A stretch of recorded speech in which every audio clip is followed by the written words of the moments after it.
ताकि थोड़ी इमेज बन जाए हम हमारे माइंड में कि हम क्या कर रहे हैं। देखो हम पढ़ रहे हैं 5th चैप्टर, इसमें हमने पढ़ लिया है रोड पेमेंट, फ्लेक्सिबल और रिजिड पेमेंट हमने पढ़ लिया, उसकी मेरिट पढ़ ली और डीमेरिट्स पढ़ ली। क्रॉस सेक्शन हमने पढ़ लिया उसका कि उसमें कितनी लेयर्स होती हैं, फ्लेक्सिबल में कितनी होती हैं, रिजिड में कितनी होती हैं, और उनके फंक्शन भी हमने पढ़ लिए थे। ठीक है, तो मतलब 5.1 हमारा कंप्लीट हो गया था। 5.2 में क्या है, सब ग्रेड प्रिपरेशन, हमने ये भी पढ़ा है। बोरोपिट क्या होता है, प्रोफाइल के बारे में हमने पढ़ा था, जो शेप हम उसकी कैसे बनाते हैं बम्बू एंड स्ट्रिंग मेथड से।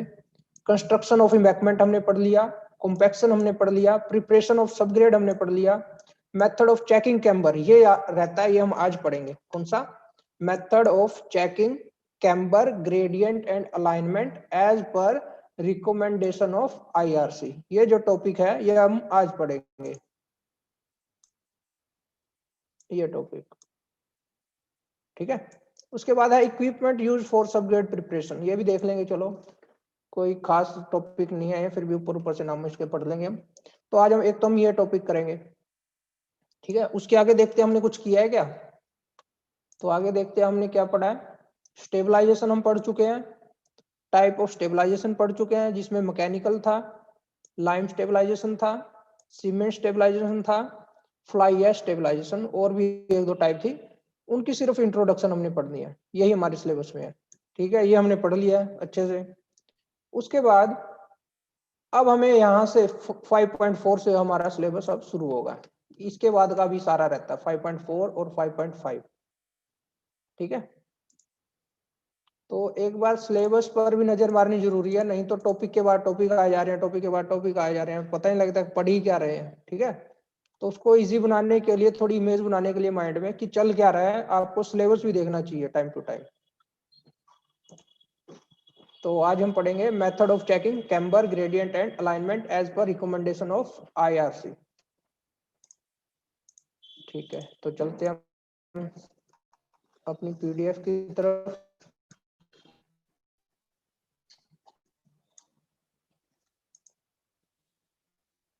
हाँ, तो ये देखिए, ये हमारा topic method,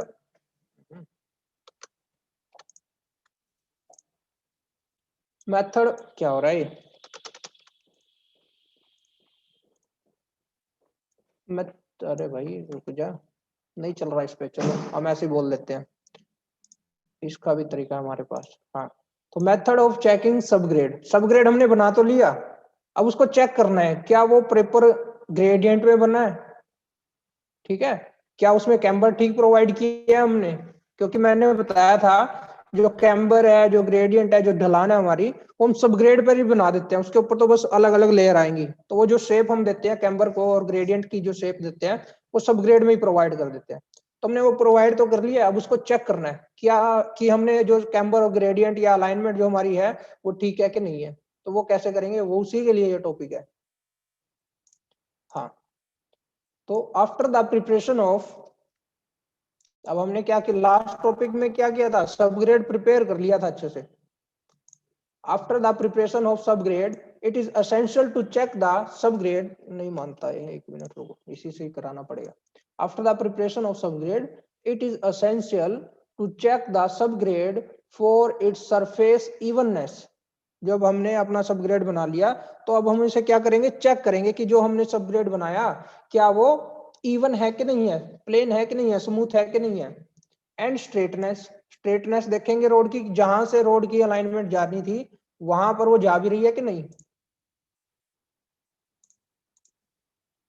including verification of longitudinal and cross profile, उसके साथ साथ हम क्या देखेंगे, एक तो लॉन्गिट्यूडनल प्रोफाइल और एक उसकी क्रॉस प्रोफाइल। लॉन्गिट्यूडनल मतलब लेंथ के अकॉर्डिंग जो उसकी शेप होगी, जो उसकी प्रोफाइल होगी, और क्रॉस प्रोफाइल मतलब उसकी विड्थ के अलोंग जो हमारी शेप या प्रोफाइल होगी।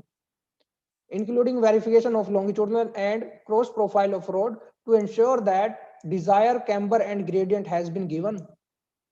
क्यों करेंगे हम लॉन्गिट्यूडनल प्रोफाइल को भी चेक करेंगे और क्रॉस प्रोफाइल को भी चेक करेंगे। क्यों, क्योंकि लॉन्गिट्यूडनल प्रोफाइल में हमने डाला है क्या, ग्रेडियंट, और क्रॉस प्रोफाइल में हमने डाला है क्या, कैम्बर। तो हमें पता लग जाएगा जब हम लॉन्गिट्यूडनल प्रोफाइल और क्रॉस प्रोफाइल देखेंगे तो कि हमारा कैम्बर और ग्रेडियंट ठीक ठाक है या नहीं है। If any defect is observed, जो हमने चेक किया कुछ गलती अगर मिलती है, if any defect is observed the spot should be mark, तो उसको हम मार्क कर लेंगे properly and step should be taken for rectification of defect. जब हमने उसको मार्क कर लिया तो उसको अब हमने ठीक भी करना है, तो उसको रेक्टिफाई करेंगे, तो रेक्टिफिकेशन हम उसकी करेंगे। The longitudinal gradient and the surface level of the subgrade can be checked by levelling instrument like dumpy level. जो ढलान वहां पर देखेंगे जिसको हम बोलते हैं लॉन्गिट्यूडनल ग्रेडियंट, वो कैसे हमें पता चलेगा कि जो ढलान है वो उसी लेवल की है जो हमने प्रोवाइड करनी थी। हम उसका क्या करेंगे, लेवल चेक करेंगे, लेवल से पता चलेगा ना कि ये जो ढलान हमने डाली है, जो ग्रेडियंट हमने डाला है वो ठीक है कि नहीं है। तो वही बता रहा है कि हम उससे को किससे चेक करेंगे, लेवलिंग इंस्ट्रूमेंट से, लाइक डंपी लेवल, थियोडोलाइट, आप कोई भी लिख सकते हो, ऑटो लेवल। आगे पढ़ते हैं। एज पर आईआरसी स्पेसिफिकेशन, अब आईआरसी क्या कहता है, इतना तो ये सारा बेसिक था कि हमने क्या किया, सबग्रेड बना लिया, अब उसको चेक करने की बारी आई। चेक करने में दो चीजें चेक करेंगे हम उसका, क्या, एक तो लॉन्गिट्यूडनल प्रोफाइल और एक क्रॉस प्रोफाइल, जिससे हमें पता लगेगा उसका ग्रेडियंट और कैम्बर। फिर क्या कह रहा है, अगर उसमें कोई गलती मिलती है तो हम उसको क्या करेंगे, रेक्टिफाई करेंगे, उसको ठीक करेंगे, उसको मार्क कर देंगे और उसको ठीक करेंगे। दूसरी बात, जो ग्रेडियंट है उसको कैसे चेक करेंगे, बाय कोई levelling instrument like dumpy level. अब बारी आई आईआरसी की। आईआरसी क्या कहता है, as per IRC specification actual level measured on the ground should not be differ from the level given on the drawing. कि जो हम ड्राइंग पे हमारे पास प्लान था उसको हम ग्राउंड पे बनाने जा रहे हैं। अब थोड़ी बहुत तो वेरिएशन आएगी, लेकिन किससे ज्यादा नहीं आनी चाहिए, by more than 30 mm। 3 centimetre बोलो या 30 mm बोलो, 30 mm से ज्यादा वहां पर हमारा क्या नहीं आना चाहिए, एरर नहीं आना चाहिए। एरर बोलो या तो यूं बोलो कि डिफर नहीं करना चाहिए, कि ड्राइंग पे कुछ है और ग्राउंड पे कुछ है, समझ रहे हो। तो वो 30 mm से ज्यादा डिफर ना करे, मतलब 30 mm से ज्यादा इधर उधर ना हो। The surface evenness and trueness of the longitudinal direction can be checked by 3 meter straight edge। 3 meter straight edge क्या होगा, स्केल की तरह या एक सीधी फट्टी मान सकते हो, उससे हम क्या करेंगे, उसको मेजर करेंगे। आपने देखा होगा जब हम स्लैब वगैरह कास्ट करते हैं, फ्लोर वगैरह कास्ट करवाते हैं, तो उस टाइम पर भी हम इस तरह का कोई इंस्ट्रूमेंट लेके रखते हैं और उससे हम क्या करते हैं, उसकी इवननेस चेक करते हैं। ठीक है, तो ये था कि आईआरसी ने क्या बताया, एक तो जो डिफर नहीं करेगा, किससे ज्यादा डिफर नहीं करना चाहिए, 30 सेंटीमीटर से ज्यादा। दूसरा, जो उसकी लॉन्गिट्यूडनल प्रोफाइल है उसको चेक करेंगे, जो इवननेस को उसकी चेक करेंगे, तो इंस्ट्रूमेंट कौन सा यूज करेंगे, 3 मीटर स्ट्रेट एज। ठीक है, आगे बढ़ते हैं। ये हमने पढ़ लिया किसके बारे में, एक तो बता दिया ग्रेडियंट के बारे में, कैम्बर के बारे में। आगे बढ़ते हैं। The camber provided to the subgrade or cross profile can be checked using a camber template or camber board। जो वहां पर हमने कैम्बर प्रोवाइड किया है उसको हम किससे चेक करेंगे, या तो कैम्बर टेम्पलेट से या कैम्बर बोर्ड से। The maximum verification should not exceed 12 mm। 12 mm से ज्यादा उसमें कोई वेरिफिकेशन ना हो, मतलब 12 mm कम ज्यादा चल जाएगा लेकिन उससे ज्यादा ना हो। प्लस माइनस जितना भी प्रोवाइड करना था, मान लो 100 क्राउन अप हो रखा है हमारा, उससे प्लस माइनस 12। ठीक है, तो 12 का वेरिएशन चल जाएगा लेकिन इससे ज्यादा ना हो।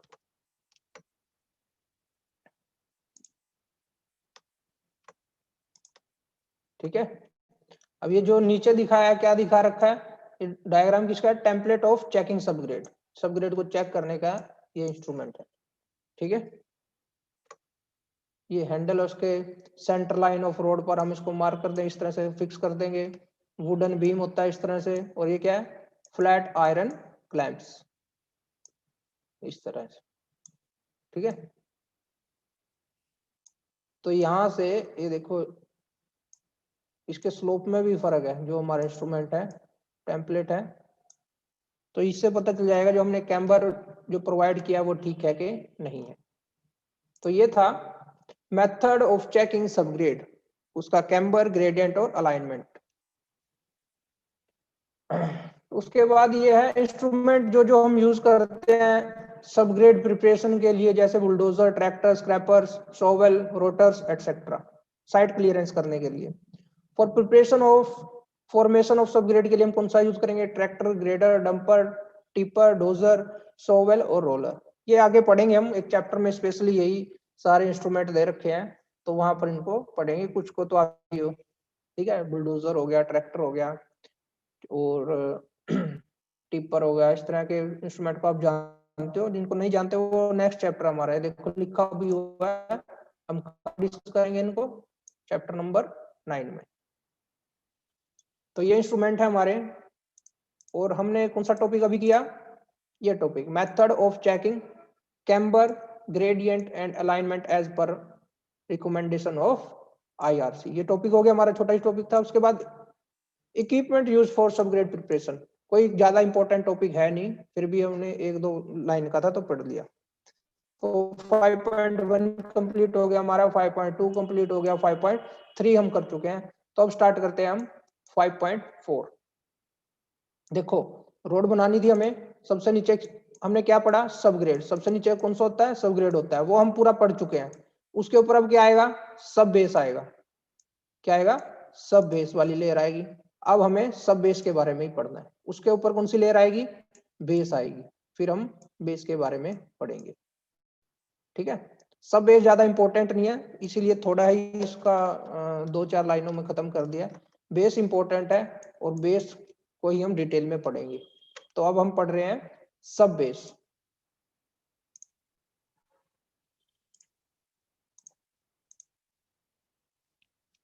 सब बेस पर चलते हैं। ये रहा, हाँ। तो फ्लेक्सिबल पेमेंट में हम सब बेस को डालते हैं, ठीक है। और जो रिजिड पेमेंट होती है वहां पर हम इसको क्या कर देते हैं? स्किप भी कर देते हैं। डिपेंड करता है कि आपका सब ग्रेड कैसा है। यहाँ पर भी स्किप कर देते हैं, डिपेंड करता है आपका सब बेस सब ग्रेड कैसा है। तो as per discussed in article 5.3, flexible pavement include all road pavement except cement concrete road. The most important type of flexible payment construct in India is the bitumen payment. ये भी हम पढ़ चुके हैं, ज्यादातर बिटुमन पेमेंट ही यहाँ पर construct होती है। The various structural component of road payment are, कौन से होते हैं? सब बेस होता है, उसके ऊपर बेस होता है, उसके ऊपर सरफेस कोर्स बोल दो या सरफेसिंग बोल दो या फिर वेयरिंग कोर्स बोल दो। तो अब जो सबसे नीचे होता है सब ग्रेड, उसको हम पढ़ चुके हैं। उससे ऊपर का जो लेयर आएगी हमारी सब बेस, अब उसकी बारी है, ये हमें पढ़ना है। तो सब बेस होता क्या है, क्या उसकी नेसेसिटी है और क्या उसके पर्पस है, यही हमने पढ़ना है। A layer of locally available granular material, a layer of locally available granular material, क्या बताया था? जो चीपर मटेरियल होते हैं वो हम यूज करते हैं इसमें। मोरम provided between the subgrade layer and the base course layer is known as subbase। जो हमारी सबग्रेड है उसके बीच में और जो हमारी बेस कोर्स है उसके बीच में जो हम लेयर प्रोवाइड करते हैं, जिसमें हम मटेरियल इंफीरियर क्वालिटी का डालते हैं। इंफीरियर मतलब जिसकी क्वालिटी कम हो, और जो ये मटेरियल यहाँ पर डालेंगे वो चीप क्वालिटी का होगा, सस्ता होगा। जैसे कि मोरम। मोरम क्या होता है हमारा?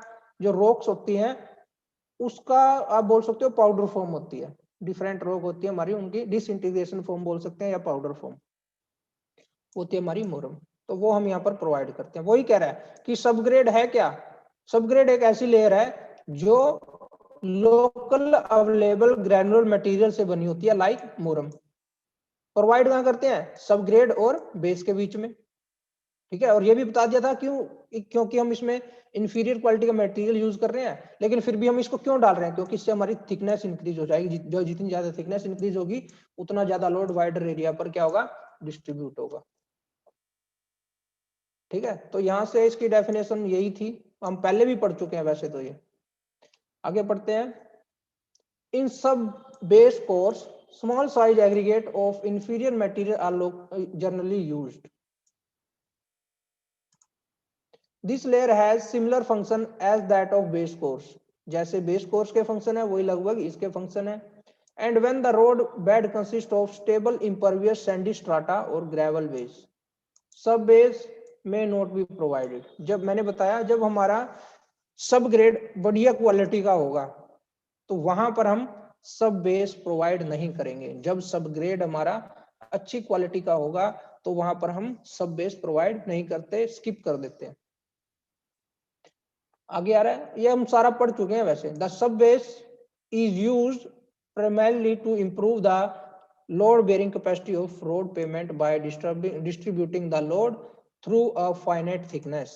ये भी बताया था मैंने क्यों प्रोवाइड करते हैं। एक तो उसकी थिकनेस बढ़ जाएगी, लोड को ज्यादा वाइडर एरिया में डिस्ट्रीब्यूट कर देगा, और उसकी क्या बढ़ जाएगी, अल्टीमेटली उसकी बेयरिंग कैपेसिटी इंक्रीज हो जाएगी। ठीक है, तो यही सब कुछ था। आगे पढ़ लेते हैं। The thickness of sub base can be determined from the design curve using value obtained from CBR. तो सीबीआर जब हमने पढ़ा था तो उसमें मैंने बताया था हम सीबीआर मेथड करते क्यों हैं। एक तो जो सब ग्रेड है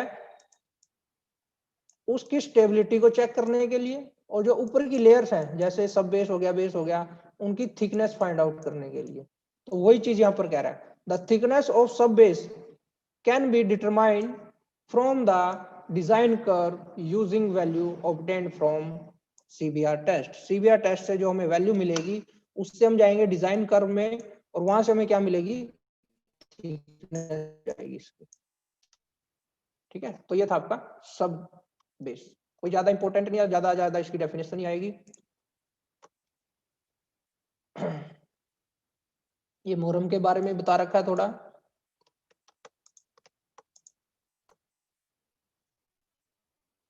उसके ये हम पढ़ चुके हैं, स्टेबलाइजेशन हम पढ़ चुके हैं, मैकेनिकल स्टेबलाइजेशन पढ़ चुके हैं, वही दे रखा है बार बार। मैकेनिकल के बाद लाइम स्टेबलाइजेशन, लाइम के बाद सीमेंट स्टेबलाइजेशन। किसी को डिटेल में पढ़ना तो पढ़ सकता है, लेकिन सिलेबस में हमारे सिर्फ इसकी डेफिनेशन ही है, ओनली इंट्रोडक्शन। अभी पढ़ा था ना हमने सिलेबस में, ओनली इंट्रोडक्शन लिखा हुआ है। फ्लाई एश और मेथड ऑफ सॉइल स्टेबलाइजेशन, ये सारा हम पढ़ चुके हैं जितना हमें पढ़ना था। अब जो मेन काम की बात आई वो आई है बेस कोर्स। हमने सब ग्रेड पढ़ लिया, उसके ऊपर आया सब बेस हमने पढ़ लिया जितना हमें पढ़ना था, सिर्फ डेफिनेशन ही पढ़नी थी, ज्यादा और कुछ नहीं। और उसके फंक्शन भी हमें पता ही है, मटेरियल क्या यूज होता है वो भी हमने पढ़ लिया। तो सब बेस भी हो गया हमारा। इसके ऊपर आता है अब बेस कोर्स, वही है ये बेस कोर्स। ये काफी इंपॉर्टेंट कोर्स होता है, काफी इंपॉर्टेंट लेयर होती है, इसको हमें डिटेल में पढ़ना है। ठीक है,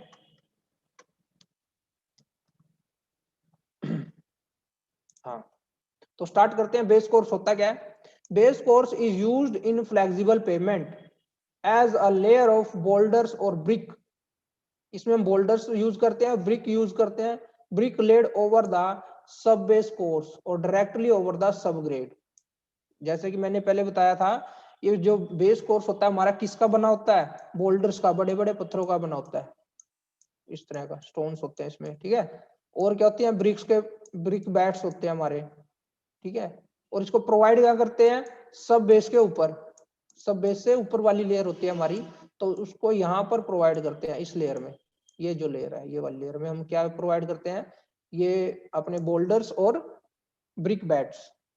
और दूसरी बात क्या बोली, इसको हम डायरेक्टली सब ग्रेड के ऊपर भी प्रोवाइड कर देते हैं। किसके, सब ग्रेड के ऊपर। सब ग्रेड के ऊपर कब प्रोवाइड करेंगे, जब वहां पर सब बेस लेयर नहीं आएगी। क्यों नहीं आएगी, क्योंकि हमारा सब ग्रेड इतना स्ट्रॉन्ग है कि हम इसको स्किप कर सकते हैं सब बेस को। तो वही चीज यहाँ पर बोली है इसने। तो base course is used in flexible pavement as a layer of boulder और bricks laid over the sub base. Sub base पर प्रोवाइड करेंगे, या फिर directly over the sub grade to improve the load bearing capacity of road pavement by distributing the load through a finite thickness. Function सभी के वही है, पूरी जो हमारी रोड है, पूरी पेमेंट का ही फंक्शन वही है, लोड को डिस्ट्रीब्यूट करना, बेरिंग कैपेसिटी बढ़ाना। तो उसमें जो लेयर आई उनका भी फंक्शन वही बनेगा। Thus, the fundamental function of base course layer is to provide a stress transmitting medium, जिससे वो स्ट्रेस को ट्रांसमिट कर दे नीचे, to separate the surface we load acting on the surface course to a larger area below the subgrade, to prevent shear failure and surface deformation, जिससे वो shear failure को और surface deformation को prevent कर सके, रोक सके। अब थोड़ा कंपेयर कर लेते हैं भाई कि बेस कोर्स है क्या और सब बेस क्या है। डिफरेंस आ भी सकता है ये। हाँ, सब बेस कोर्स मतलब कौन सी लेयर, जो नीचे वाली लेयर है सब बेस, उससे नीचे क्या होता है सब ग्रेड, उससे ऊपर क्या होता है बेस। तो हम एक तो बेस को कंपेयर कर रहे हैं और एक सब बेस को। तो सब बेस मतलब ये वाली लेयर, इसका नंबर हम लिख देते हैं ऊपर से, कौन सा बनेगा, ये तीसरा नंबर है और ये दूसरा नंबर है। तो सब बेस कौन सा नंबर है, तीसरा नंबर है ऊपर से, और ये दूसरा नंबर है। तो हाँ, तो इनको ही कंपेयर करना हमने। It is laid over the subgrade layer, subgrade कौन सी होगी, चौथे नंबर की। तो it is laid over the subgrade when soil is of poor bearing capacity, जब जो ये सबग्रेड की सोइल है इसकी बेरिंग कैपेसिटी पुअर है। अब बेस कब प्रोवाइड करेंगे, it is provided over the sub base, इसको हम 3 नंबर के ऊपर प्रोवाइड करते हैं, और directly over the subgrade layer, या फिर 4 नंबर के ऊपर भी डायरेक्टली प्रोवाइड कर सकते हैं जब सबग्रेड की बेरिंग कैपेसिटी अच्छी हो। दूसरा आता है, इसमें हम मटेरियल कौन सा यूज करेंगे,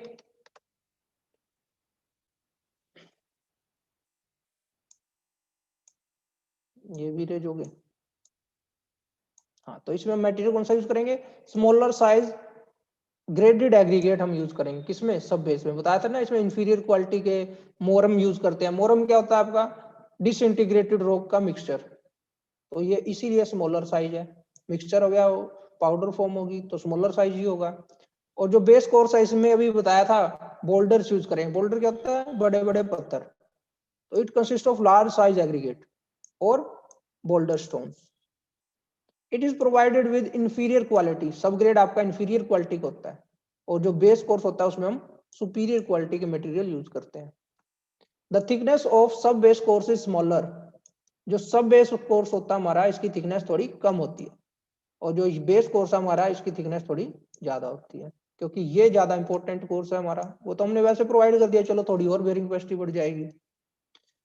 इट में और may not be omitted from the road pavement and it is not accurately designed। या इसको, क्योंकि ये पहले बताया मैंने, ये हम एक्स्ट्रा लेयर प्रोवाइड करते हैं, ठीक है। तो ये इसको हम अच्छे से डिजाइन भी नहीं करते, मतलब इसमें इंफीरियर क्वालिटी का मटेरियल डाल रहे हैं, तो डिजाइन करेंगे तो बढ़िया क्वालिटी का डालेंगे ना भाई, ठीक है। तो इसको हम एक्यूरेटली डिजाइन नहीं करते, इसको हम एक्यूरेटली डिजाइन करेंगे, इस पे बहुत वर्क करते हैं। It is an important component which can not be omitted except in case of rigid pavement. In special cases it is designed very accurately। ठीक है, तो हम इसको क्या करते हैं बहुत अच्छे से। Primarily function is to improve the bearing capacity of soil subgrade and to act as cut off to prevent capillary rise। ये सब कुछ पहले मैं बता चुका हूं कि ये कैपिलरी राइज को रोकता है। Capillary rise of subgrade soil water to the base course layer और foundation layer of the road pavement. तो ये एक तो ये बेरिंग कैपेसिटी बढ़ता है, दूसरा जो कैपिलरी राइज नीचे से होगा सब सोइल वाटर से, सब सोइल वाटर होता है ना हमारा,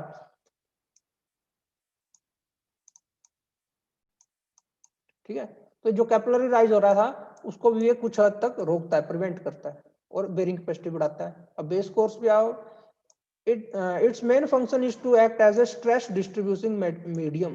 ये क्या करता है, स्ट्रेस को या लोड बोलो आप, उसको डिस्ट्रीब्यूट करता है और सेपरेट कर देता है ज्यादा एरिया में, and separate the surface wheel load over a larger area of subgrade. और उसको क्या करता है, लार्जर एरिया पर वहां पे हमने स्प्रेड कर देता है।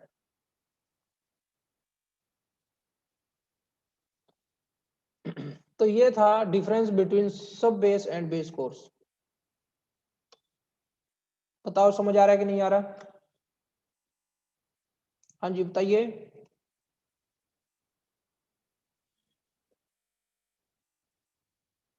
Yes sir. क्लियर है। अच्छा, सभी को, सभी को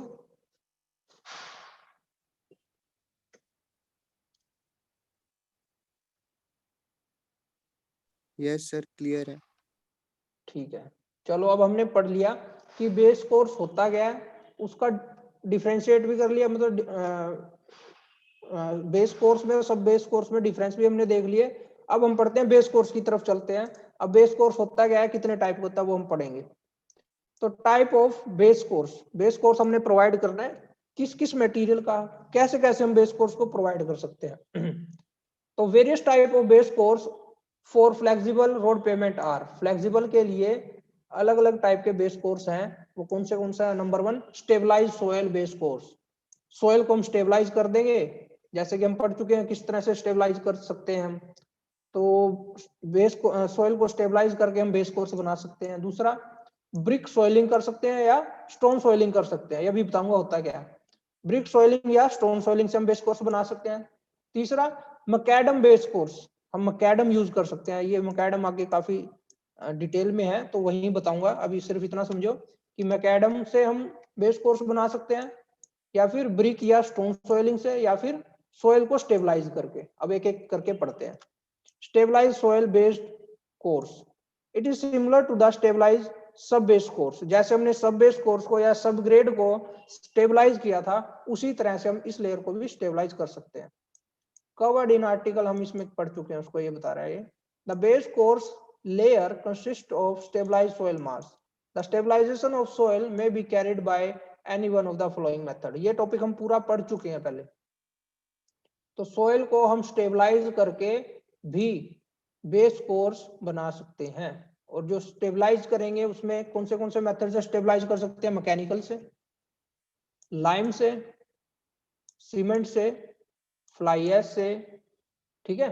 तो इन तरीके से हम क्या कर सकते हैं, उसको स्टेबलाइज कर सकते हैं। दूसरा मेथड क्या है बताया, हम ब्रिक सोइलिंग कर सकते हैं या फिर स्टोन सोलिंग कर सकते हैं। अब ये सोलिंग क्या होता है, इसको पढ़ते हैं।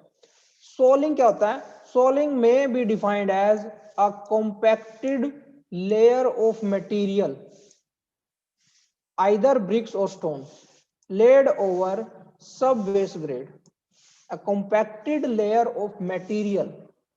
कौन से मटेरियल होंगे? या तो ब्रिक होगी या फिर स्टोन होंगे। अगर ब्रिक होगी तो उसे हम ब्रिक सोलिंग बोलेंगे, अगर स्टोन होंगे तो स्टोन सोलिंग बोलेंगे। मतलब ब्रिक से या स्टोन से हम एक कॉम्पैक्टेड लेयर बना देंगे, जिसको हम बोलते हैं सोलिंग। ब्रिक की होगी तो ब्रिक सोलिंग, और अगर स्टोन की होगी तो स्टोन सोलिंग। थोड़ा सा चलो इसके बारे में पढ़ भी लेते हैं। Brick soling, the compacted single and double layer of brick laid directly over the soil subgrade may be referred as brick soiling। बस इतना ही पढ़ते हैं, ज्यादा पढ़ने की जरूरत नहीं है। ब्रिक सोलिंग होता क्या है? एक कॉम्पैक्टेड सिंगल लेयर होती है, जिसमें हम क्या करते हैं, ब्रिक्स की एक लेयर या डबल लेयर से हम उसको क्या कर देते हैं, कॉम्पैक्ट कर देते हैं। The compacted single and double layer of bricks laid, कहां पर डालेंगे उनको? Laid directly over the soil subgrade, soil subgrade के ऊपर। May be referred as brick soiling. अगर स्टोन की होगी तो स्टोन सोइलिंग।